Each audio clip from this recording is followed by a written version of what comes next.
Hello and thank you for joining the midweek edition of Journalists Hangout. I'm Ayodele Uzubakun.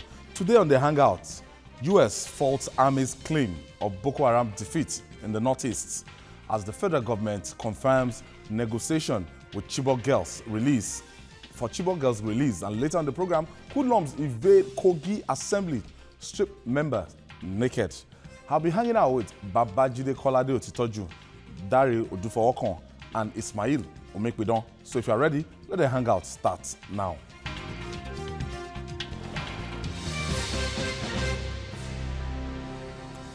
Earlier today, two analysts on one of our live programs accused Journalist Hangout analysts of being unfair and unpatriotic in his analysis of the ongoing war in the Northeast. One of the analysts felt our comments and analysis are capable of disparaging the efforts of our gallant soldiers and could kill the morale of soldiers on the front line. Both of them have found that Boko Haram has been defeated. I can say that again, has been defeated, but forgot to check today's newspaper headline of the United States government saying otherwise. They forgot to tell Nigerians that just last week, the defense minister admitted that the rainy season has been a difficult moment for the security apparatus and they are trying to regain some areas from Boko Haram. Worried by the resurgent attacks and the so-called defeated group, the acting president Yemi Osinbajo summoned an emergency meeting with the service chiefs last week and sent them back to the Northeast to re-strategize. Today, reports say the federal government has begun negotiating for the release of 103 Chibok schoolgirls. Does being patriotic mean lying to the people? I want to know that because this actually is the case. But actually, you are the center of this whole controversy. But though, I was just told now that they kept mentioning your name, But the bottom line is that as the truth is colorless. You can't actually hide the truth. But honestly, even consistently when we're talking about the technical defeat as far back as December 2015, we went from technical defeat to the taking over of Sambisa Forest. And I remember that you had a lot of opposition that's telling you that we should praise the Nigerian soldiers and they've taken over that Sambisa Forest. But today, with the videos we are seeing flying around, we know better. You see, we have all kinds of analysts. Some of them have never even been to the North before to know what the North looks like. I remember someone on this program said, oh, why can't the Nigerian army put their troops to occupy Sambisa? And I looked at him. He was an ignorant fellow talking on national television.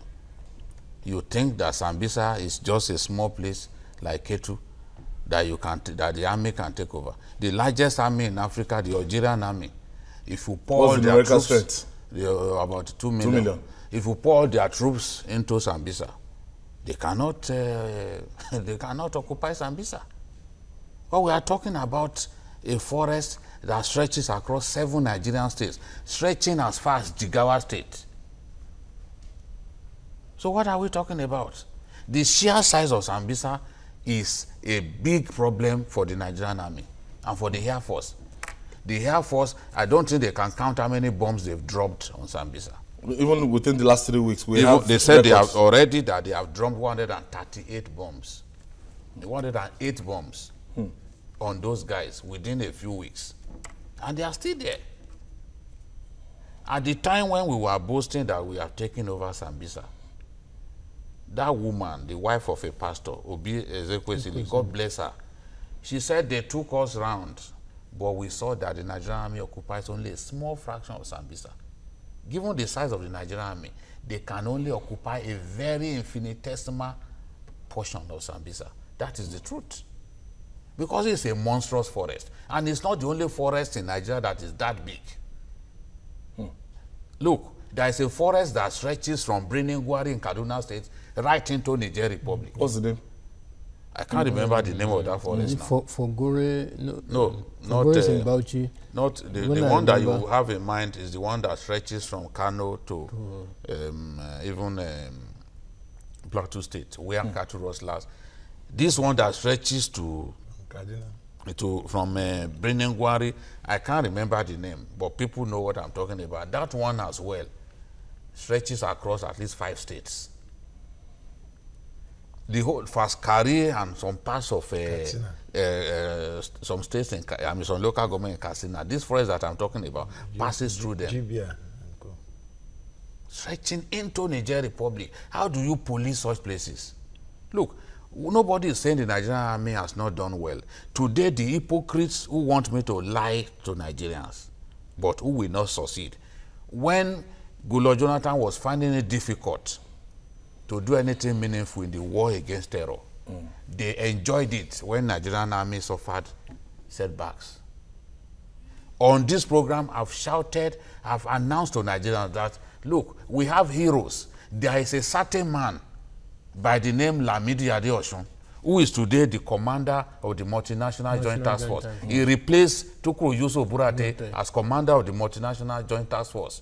It was under his command as GOC that we reclaimed all those towns before the election.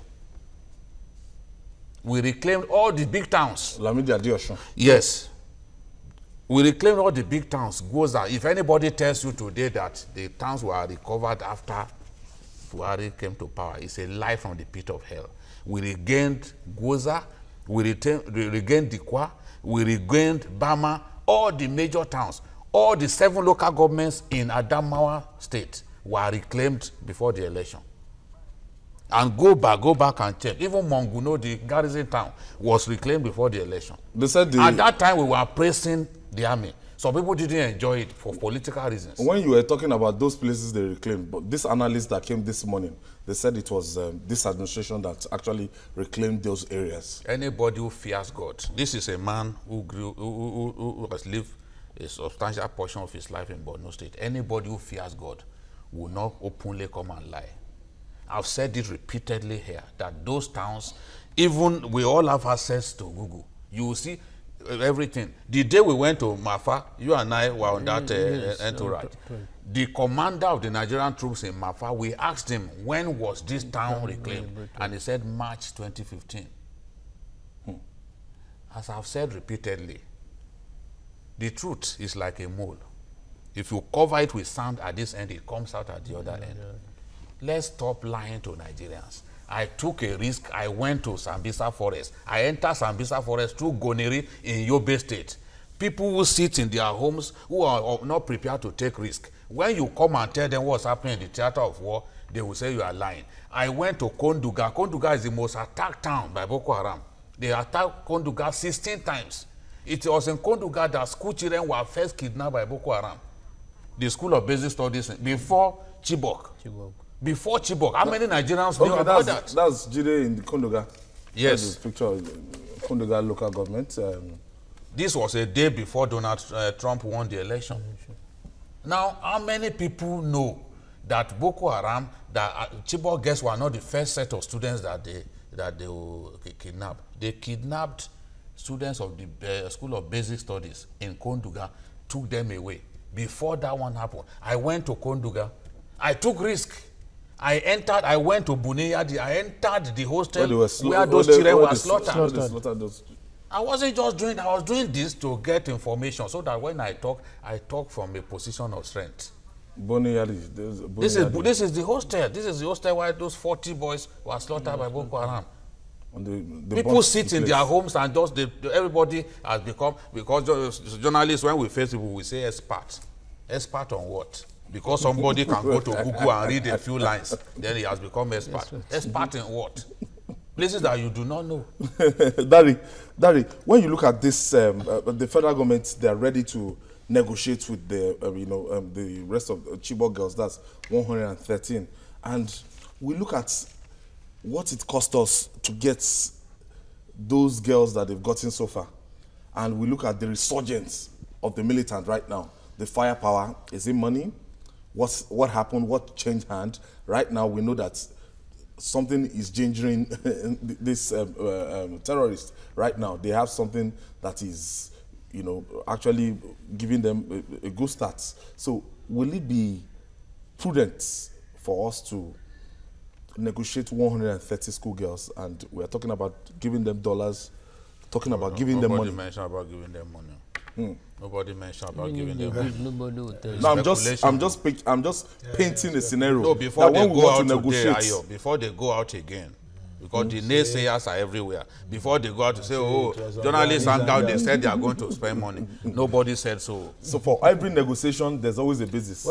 What I want to say is that the word negotiation covers a lot of things. Even if money is involved, it will be covered under the word negotiation.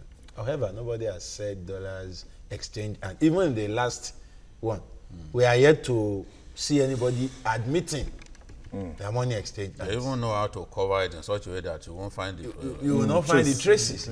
But you start while it is good that we continue to negotiate, because years in captivity for those young ladies, I don't think it's something we should play down. They should continue to negotiate, do whatever can be done to ensure these young ones are reunited with their families. However, it is unfortunate, very unfortunate, that what it appears to me is that we are taking a step forward and 2 steps backwards in the fight against terrorism in the Northeast. And you ask the question, what went wrong? I would want to say, you see, Nigeria is a place where praise singing has become something most acceptable than telling the truth. While the army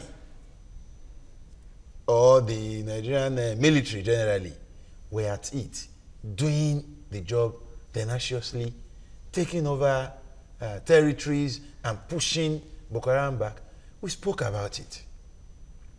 People listened because we were praising them, so it appears to them. But I think on this program in the last 3 months or so, we've been very tenacious in warning the Nigerian military that complacency is setting in. Yeah. I remember a program we had here. I can't remember. Yeah. Babajide kept saying it.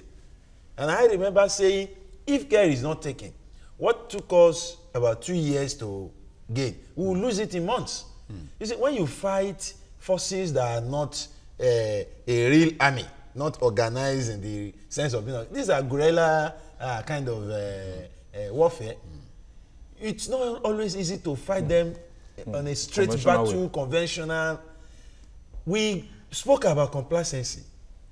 Then at that point, I think accusations started coming. We are trying to demoralize the army. I posted something on my Facebook page similar to what we said here, cautioning the army about losing touch. And you could see the way people came and said, no, this is the time to praise them, this is the time to encourage them. Yes, we will encourage them, but if we see things going, complacency is the problem we have now. The commanders relocated to Borno for a while and feeling that the battle has gone. Not only the commanders left, even some senior officers left. We have friends who are in the war front. Yes, now, yes. Who keeps telling us things that realize. Many senior officers left, and the army was largely left without some form of serious high command. And when you are fighting a war and you feel that, oh, we are in charge, we can now relax, this is what you get. While you were relaxing, Boko Haram was regrouping. Then let me quickly add this. Sorry. Let me allow Ismail. Okay. It's just the opening salvo. Let me allow the intervention of Ismail. I think it was on this program around March, after the visit of the interim national chairman of APC and the national leader of the party, Asiwaju Bola Ahmed Tinubu's visit to Maiduguri. The governor said it openly, clearly, that the rain is setting in. You must crush them before that the rain. If we don't crush them before the rain, that it will be dangerous. And I remember on this program we said, look, he should not wait, because he said he wants to wait till Buhari comes. And we'll go and meet Buhari with those demands. And we said here on this program that he should not wait for Buhari to come before meeting the presidency over the matter, that he should go and meet the acting president. Now, having said that, I want to say with all sense of responsibility that, look, terrorism anywhere in the world cannot be said to be defeated the way we say it. We may have subdued them to a large extent. I agree. I agree. But then, to say you have defeated them completely, I mean, it's a word that we should be careful in using. However, the U.S. that is faulting our claim, have they been forthcoming in assisting us to combat terrorism? Hypocrisy. The answer is no. Because apart from humanitarian services that they render, I doubt if they are. We've not been able to buy weapons. You know, so if you are in a position to help me do a tax, I didn't. You did not assist me. Do you have the moral authority come out to say I'm not doing the tax me. very well? And if you read that, if you read the report, also raise the issue of human rights. If you read the report very well, the report was said to have been issued in 2016, and from the content of the report, I want to believe very strongly that it may have been authored around October or thereabout, because in talking about the release of Chibok girls, they only mentioned 21. And you and I know that apart from those 21, we've gotten about 82. Yeah. So that is to say that even the U.S. report did not take into cognizance, did not take into cognizance certain happenings, you know, after them. However, having said that, I think the army must re-strategize, because the truth is that even before, as at the time they even claimed to have captured Sambisa, they also told us that we still have pockets of Boko Haram in Sambisa, because you see, the Sambisa people, some people will just sit down and talk about Sambisa as if it's an enclave. No, it is true the army had this championship in Sambisa around February or March this year, but where they had the championship was the area they were in control of. It was the area they were in control. Sambisa is so large that in fact, you cannot claim to take control of, you cannot claim to take control. All right, let me quickly take my first caller. Thank you for joining us. Hello? Hello? Yes, thank you for joining us. Yeah, my name is Daniel. I'm calling from Republic of Benin. Okay, Daniel. Yeah, I want to congratulate you people. What you guys are doing is very fantastic. In fact, I'm a fan of the fat man. Babajide. You see, these people that in the morning, I watch the program in the morning, and I saw the man that was analyzing the issue, and the man that called himself general. That man is not a real army general. If you watch what was going on in the morning time, you see that the man called himself general, the way he was even analyzing his own point of view was not even accurate. The other man who was saying is one of the researchers. I don't know where he was being researching. And they are condemning what you are saying. We that are outside country, we know that what you have been doing in this journalist handout is not the truth. They want you to partake on their line, saying that they've defeated Boko Haram. If they have defeated Boko Haram, how is it that all this while Boko Haram have been coming attack with the Nigerian soldiers? And that man called himself general. He said he's false to saying that he's a Nigerian general. And he's complaining in that such a way. So I'm very sorry for some of Nigerians' analysis. So thank you, Daniel. Thank you, Daniel. To add to what Daniel just said, I want to also place on record that the response from the defense spokesperson was shabby, and it didn't come up like somebody who understands the issue he was reacting to. I think the military must take cognizance of the fact that to be a spokesman does not necessarily mean you must be a major general, but you must be expertise. You must be an expert in the field because if you listen to the way he handled it, he didn't handle the matter like somebody who was intelligent, like somebody who even know the issues, who understood the issues he was speaking about. Yes. And that's supposed to be the country's defense spokesperson. But actually, when you in July, because I actually expressed my dissatisfaction the way they've stepped up their onslaughts. Yeah. They've been going to IDPs, they've been identifying soft targets, and they've been even carrying out they've been laying ambushes, for our convoy, military convoy, and they've been recording it. That's my own. Yes, that's the fearful part of it, because when you see a military convoy and with a machine gun right in front of that military convoy, and people will come, they would stop the convoy and they'll kill people, and we've seen a lot of this reoccurring, and it points at one thing, that look, these guys, they've gone to recalibrate. There's no doubt about it. The people want us to make a career out of lying to people. They do not see this. They do not see this. We've been warning. Look at even our defense, our Minister of Defense. He knows in his heart of hearts that Boko Haram is holding Nigerian territory. Look at what he said. We cannot dominate the environment like what we did during the dry season, but effort is geared towards regaining back our area. Yes. That means they lost some areas. That is the same defense minister that said some time ago that, yes, Boko Haram is still very active in some local governments. When you say they are very active, you are indirectly saying that they control those areas. I mean, we are in the business of analyzing words, spoken words. So this is the thing. Areas like Damboa, for example, all the people, like the people who are boasting that, oh, they know let them travel through from Damboa to Biu without military escort. Let's see whether they will come back alive. Let's see whether they will come back alive. Damboa, from Damboa to Biu, that highway, Maiduguri Biu highway, let them travel. Let's see whether they will come back alive. Roads, there are highways in Borno State that you dare not travel on those roads without heavy military. In spite of heavy military support, they still attack the convoy. And terrorists who can attack army convoy, that shows, with a good number of gun trucks positioned, and still record their operation. Are they people that we should underrate? That means they're not 10, they're not 20. Are they people that we should underrate? Is this how, when you defeat a fighting group, do they still go on to kill 69 people in one day?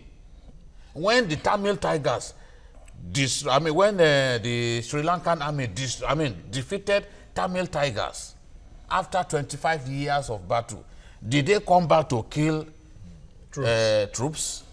So the truth is, let us do our work. We all have a date with our maker one day.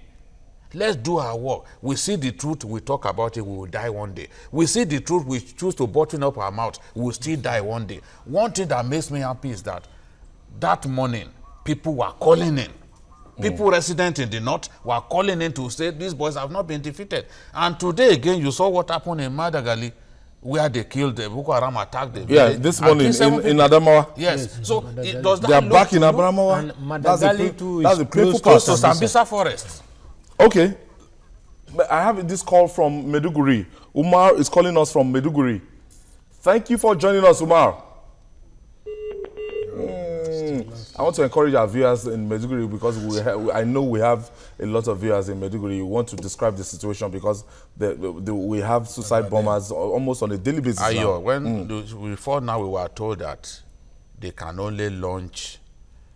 longer launch military-style attacks. It's a lie from the pit of hell. Boko Haram launched an attack recently. They got as far as Jidaripolo in Maiduguri. They entered Maiduguri. They recorded the operation. No? They recorded it. They recorded it. You've seen the video. They got, that's like 2 kilometers to the government house.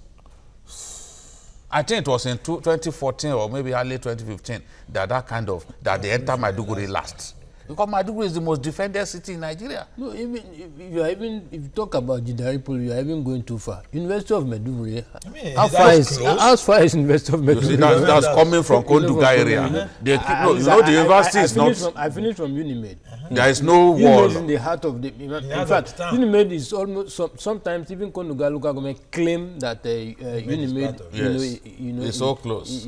Larry is on its land. Larry is calling us from Kaduna. Yeah. Thank you for joining us. Larry? Hello, Larry? Yeah. Oh. Yes, go ahead with your contribution. You're on live.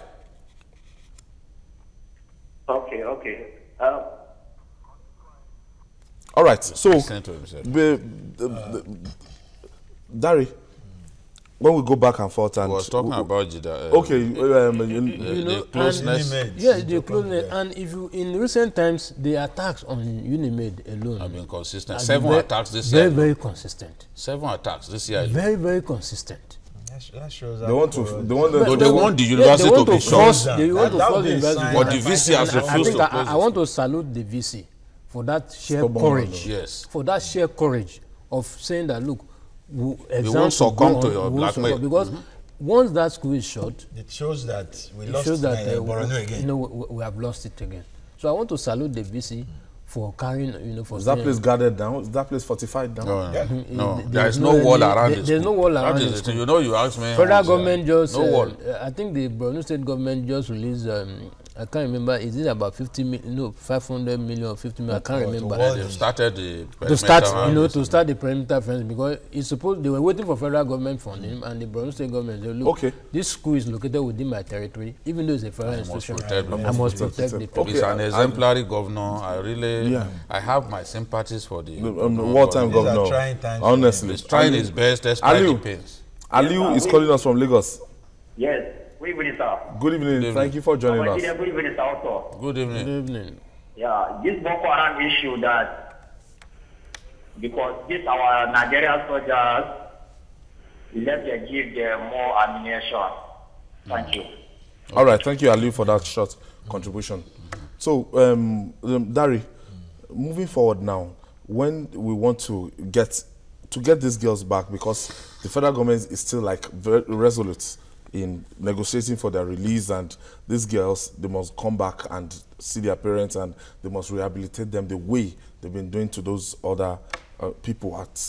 When you want to look at it, do you think this should be the priority right now, of facing the military onslaught against us?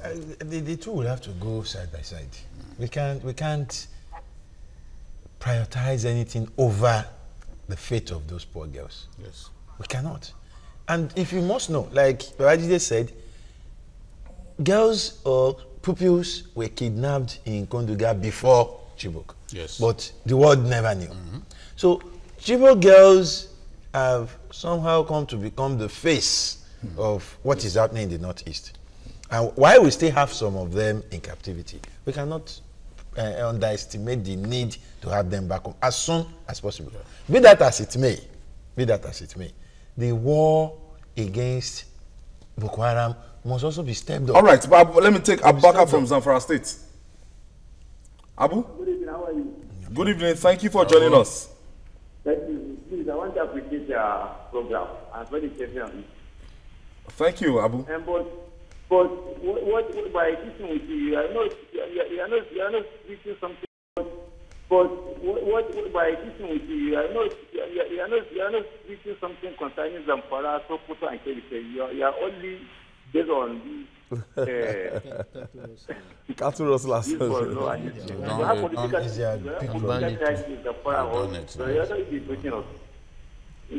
Abubakar, we're on it. We spoke about. Are you still facing problem of cattle rustling? Cattle rustling and banditry. Hello, Abu. It's gone. It's gone. It's gone.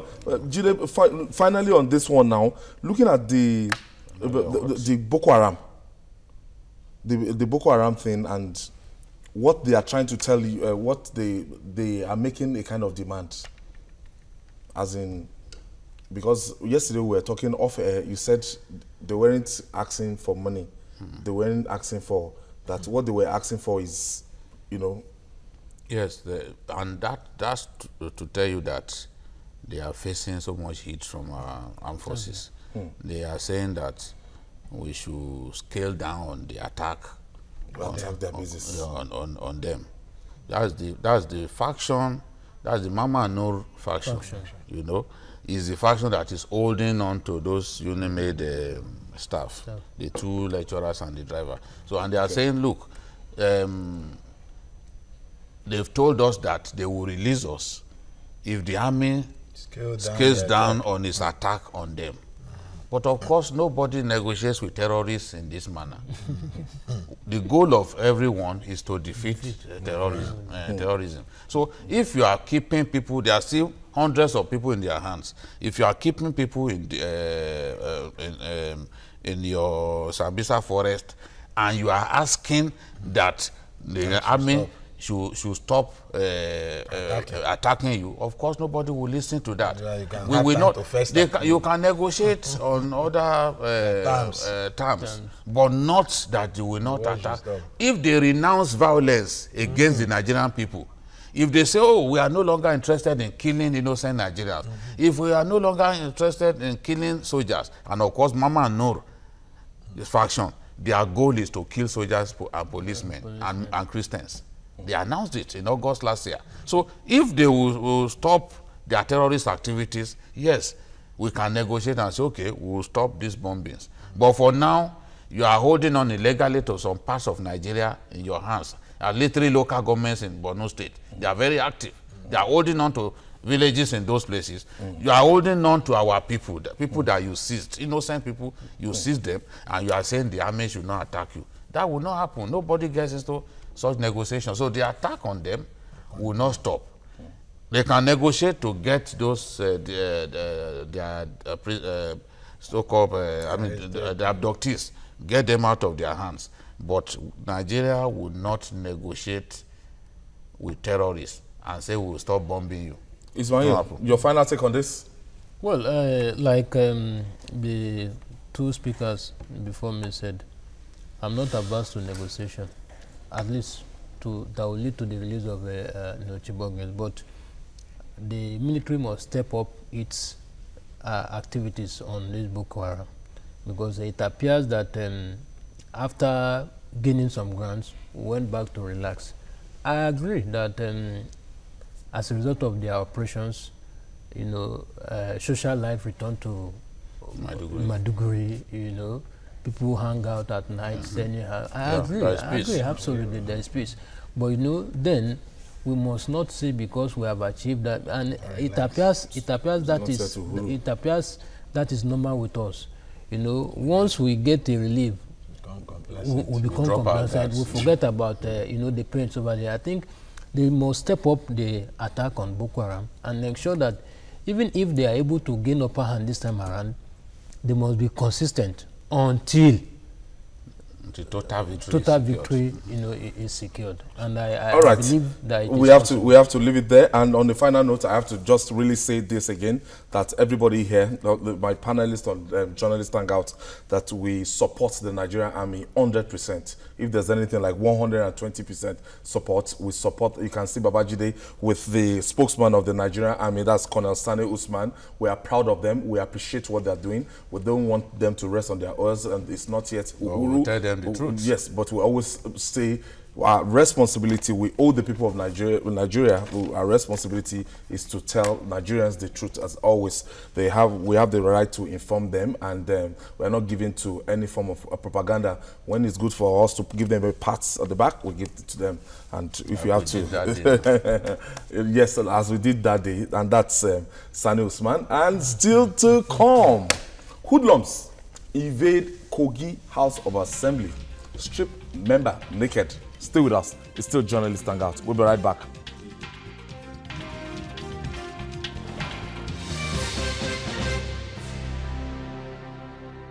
Welcome back. If you're just joining us, this is Journalists Hangout. We're reaching you live from our headquarters here in Lagos, Nigeria, and Kogi State, North Central. Kogi State of many intrigues. In May, the people of Kogi West Senatorial District began a campaign to recall their representative from the Senate there. Then, they said Senator Dino Melaye had not given account of his stewardship in the last 2 years. On Tuesday, anarchy was let loose in Kogi State House of Assembly. Hoodlums invaded the hallowed chambers, stripped and beat up a lawmaker, Friday Sani Makama, while the police reportedly looked the other way.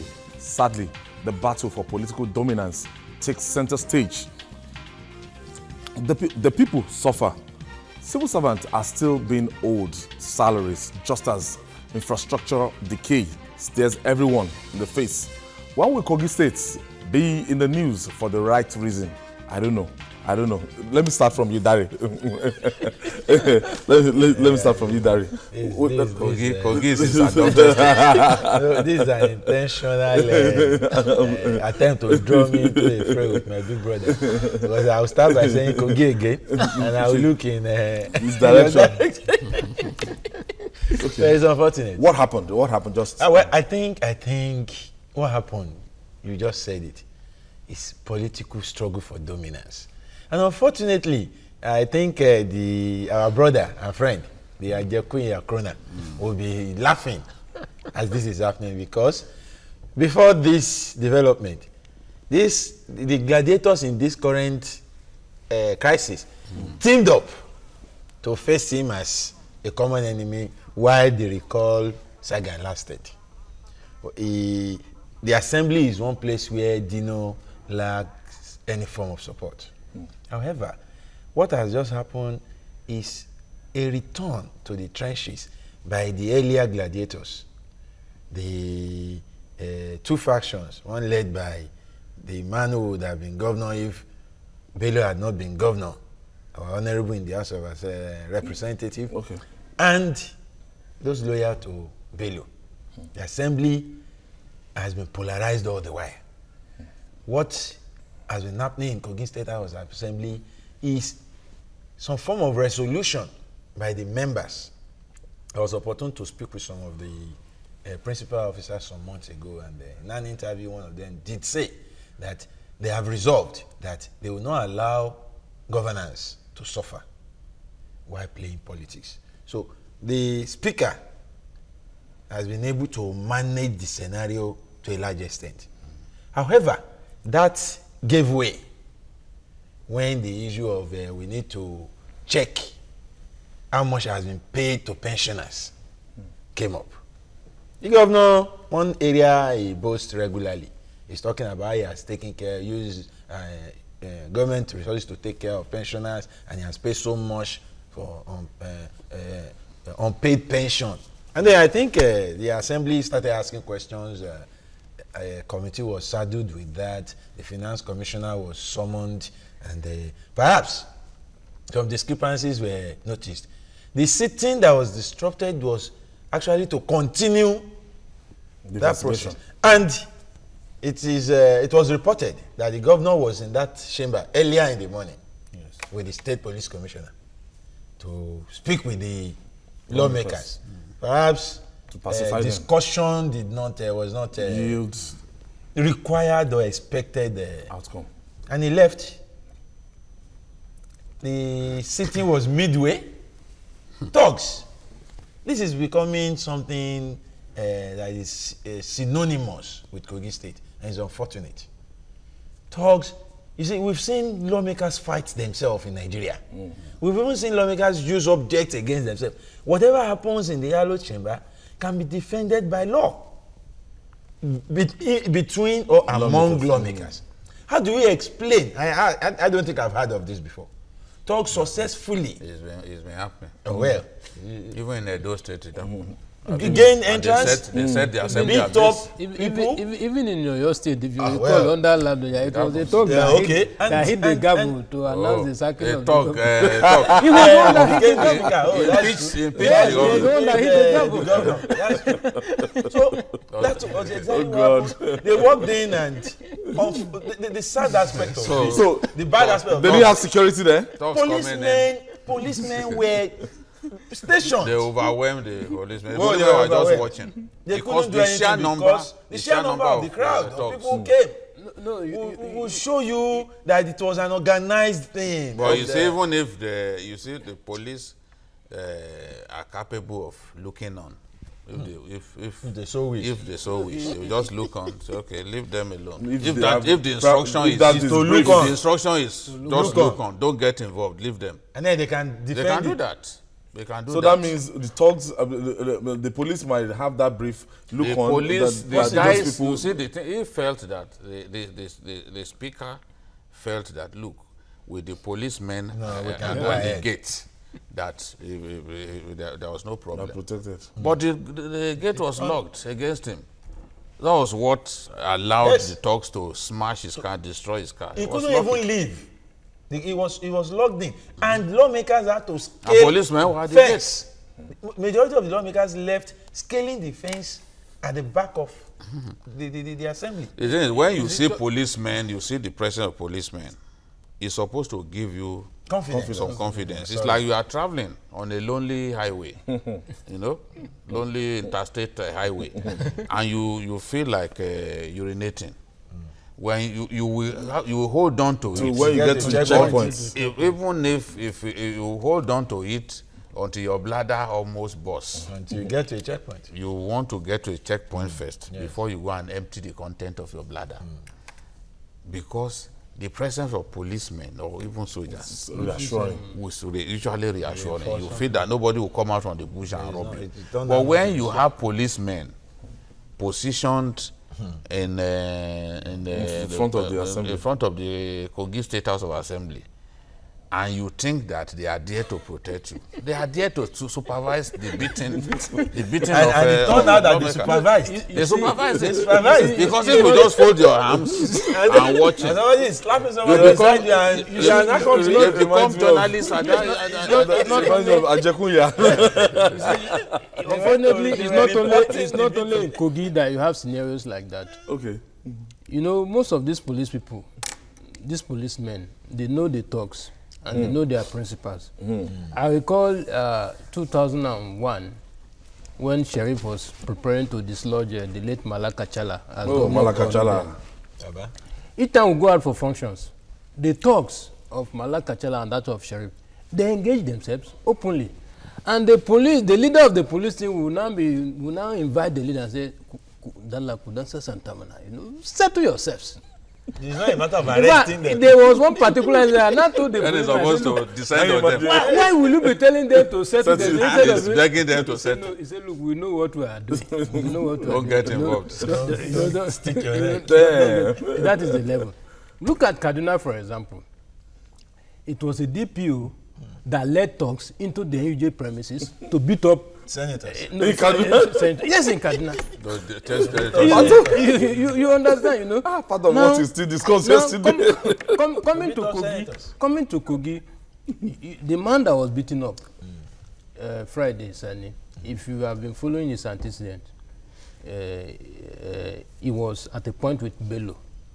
Okay. They fell out. Okay. That led to his suspension. Yes. He went to court. He won his case at the court. I think on the 30th June. Not like Fayose. No, yes, no. He went to court. I think on somebody the 30th won his case at the court. Court now reinstated him and said that his suspension was illegal and unconstitutional. And when he returned to the court, when he returned to the house, he publicly apologized to his colleagues for joining some of them in the case. No, for attacking some of them for attacking Bello in the past. That he has apologized. He apologized, and that showed clearly that he was ready for a gun battle, another battle with Bello. Yes. So those who came to attack him yesterday, they knew their target. His role in the pension issue was also very obvious. Yes. He has been very, very vociferous in asking. Are we accusing the Kogi State government of no, they are the ones doing it. No, in this attack. Yes, in this attack. We don't need to accuse anybody. But when we place the facts on the table, it's just like somebody was like the Kaduna issue. Somebody was asking that, are we saying that it's verified that said talks? I say, well, nobody has said that it's verified that said talks to. But these are the things that happened. But these are the things that happened. The DPO. You can choose to believe what you want to do. You can choose to believe what you want to believe. Who was beaten? Who had to scale the French? Whose cars were damaged? Don't also forget that there were some lawmakers who practically joined the thugs in the show of shame. Yeah. The videos are everywhere. No, 2, 3, 4 lawmakers were seen dishing out instructions. Really? Yes. Dishing out instructions. So So they are competing favorably with Rivers State House of Assembly. On a very serious note, there are some of our state House of Assembly that we have glorified thugs there as members. Yes. I'm speaking. I don't want to mention names, Like in Kogi, for example, at least I know one or two who are my friends. I won't call them my friends, but I've had dealings with them. Your comrades. I've had dealings with them, so I know them. But now they are in the House of, they are like that. There are some states that, even in the House of Reps, there are talks from some parts of the northern state who are there who find their way there. So on the day that on the day their services are needed, I mean, they come in handy. You don't need to go and hire. It reminds me of the 7th Assembly. Dino was the official talk of Remember the House of Rep was trying to present a bill or something on this Hajj fair. And he made such a terrible blunder of his presentation, grammatical and whatever. And somebody was trying to like condemn him that what is it? And I said, no, this is not his day. This was something that just fell on him because when he's needed, you will see him in action. But that's why his area of core competence. Babajide, this same man. Okay, let me quickly take this call. I have this call from Akwa Ibom. I think Etim. Good evening. You just good evening. I'm calling from Akwa Ibom. All right, go ahead to your contribution. Well, I just want to say that I was very shocked when I read in the paper that the State House of Assembly was really attacked by hoodlums. You see, all these politicians representing us in each of our constituencies, I must tell you the fact that they are not doing the needful at all. I mean, we, the people that voted them, they don't even come to us to, give us the kind of details that is going on in the house, not to talk of even telling us anything at all. So that is what they deserve as far as I'm concerned. And I just want to implore them to do the needful, but because if not, they will even see things that is even more than this. Thank you very much. It's endorsing the beating. That's unfortunately. No, I think we should not settle. I think we should not settle. We should not settle our scores. That maybe he did not know. No, what he's saying is that they are not. They are not doing what they are supposed to do. They are not accountable. So if they are beaten, if it's by beating, what do we do to the National Assembly? No, what he's saying is that he's also not bothered. He has no pity for them. In one country, I've forgotten that country, that the constituents actually went to I think you give them the beating of their life. That's unfortunate. That be jungle justice high level. I had thought. Is this same governor that just proscribed the Academic Staff Union of University? I don't know. We don't see science and technology. We don't see projects coming from Kogi State. We don't see things that they will bring. There was a time El-Rufai brought Tony Blair, bringing peace setters, the people that will attract the global attention to your state by commissioning laudable projects. He has brought Ethiopia Airlines now. Ethiopia Airlines now landing directly. He brought some investors from China. Can you imagine? Country. So why is Kogi not in the league of those people making that kind of, those states making that kind of exploits? You see, it depends on the person who is the leader. You see, when the fish starts to rot, it begins from the head. So the man who heads the state, unfortunately, he can't deliver the goods. He was not prepared. Some people in the presidency forced him on Kogi people. He had no business being governor. He had left their party. They had no shame. They brought someone who had left their party, who worked against their party, who did not campaign for them, who did not even have a voter's card to vote in Kogi. They brought him, even indicted him for that. They brought him and made him governor. And the Supreme Court of Old Men also refused to do the needful. They even went against their own past judgments just to shoehorn this guy into office as Kogi governor. So a man who was not prepared, who lacks the intellectual attributes of successful state governors, what do you expect from him? The prayer of people is that he should not totally run this state aground before he leaves. Already is a state that is backward. So only God knows the state in which he will leave that state before he goes. Adeshola is calling us from Ogun State. Thank you, Adeshola. Thank you for joining us. I don't program Sorry? I want them. Without you, we don't know the truth in this country. Thank you. Shola, I can't hear you. I can't hear you. Saying we don't like the truth in this country. So a man like that, and sometimes I even wonder the kind of aides that he has. Where you have aides who all they do is just come and launder your image, tell you the sweet things that you love to hear. So nobody advised him against this ASU thing? All those guys, the noisy aides of the governor, you see them issuing shitty press statements, just abusing people. That's what they are good at doing. They can't advise the governor. I doubt if they can come before him and tell him that, look, this is wrong. How can someone say he's proscribing ASU, for example? Even if you staggered out of bed, drunken from yesterday's outing, you should know that you can't proscribe ASU. You can't, as governor, proscribe ASU. That has affiliation to International Labour Organization. You can't. And it does that. You see, the shame. I've told people that Ekiti is now my adopted state. I didn't want to publicly say it because I couldn't bet on how my parents will react. But I'm saying it now that Ekiti, a neighboring state, Ekiti has become my adopted state. They share the same boundary. They have another cantankerous governor.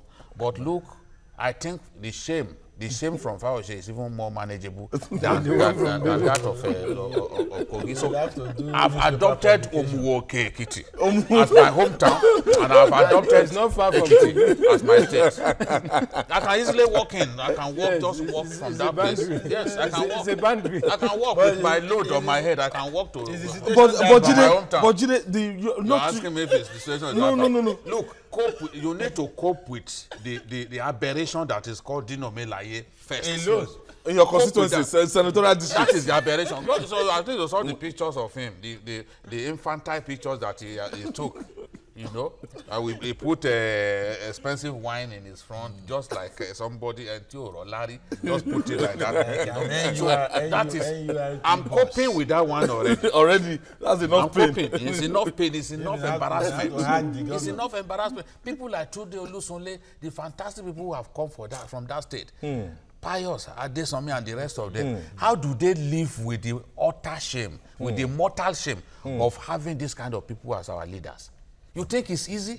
Every time a Kogi man, any reasonable Kogi man, every time he goes to bed, he's asking God, what have I done that you have saddled me with this kind of people? Kogi said that produce chiefs on their own. Yes. Decent people. That is what they are saying.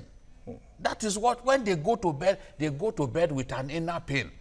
You need to know it. But they are saying not too young to run. Look at how justice. Do you know justice? You know Justice Umoreri? Yeah. Look at his performance at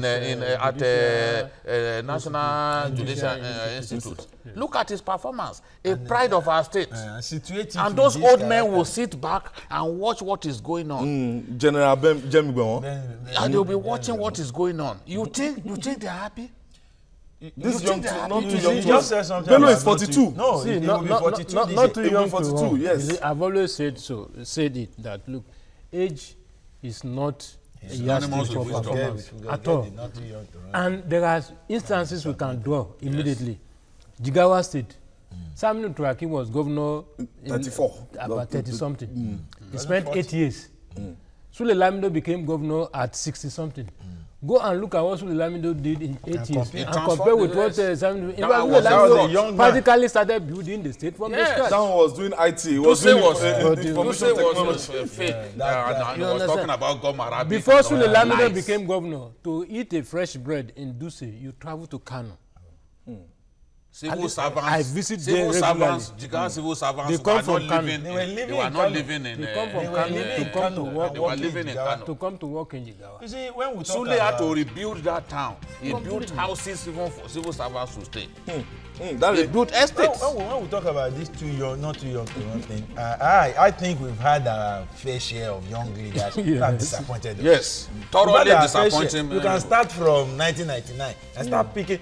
A Bello at 40 plus. In fact, can you compare? Can you compare Wada's tenure to this current tenure. It's very recent. It's very recent. Wada just left. So when we start saying not too young to run, he's serving as governor. He's serving that state one embarrassment per day. We have to go. Ismail Omikpidon. 42 is not too young. He's too young to rule. Thank you. He's too young. No, it's not the age that we are. It's not the age. I don't see the age. That is, thank you. Yes, thank you, Dario. Ismail Omikpidon. Thank you, Dario. Thank you, Babajide. Otitoju. We just pray that we pray for a better Kogi, and we look forward to that maybe in the next 4 years. Otherwise, I will never go back. I will remain in. And that's where we drop the anchor on today's program of Journalists Hangout. Join us tomorrow for another interesting episode of the program. You can watch the repeat tonight. You want to watch that on DSTV 418 and GoTV 45. You can also watch Journalists Hangout on YouTube, youtube.com/TVC News Nigeria. Our feedback channel is Journalists Hangout at tvcnews.tv. I'm Ayodele Ozubakun. Bye for now. God bless Nigeria.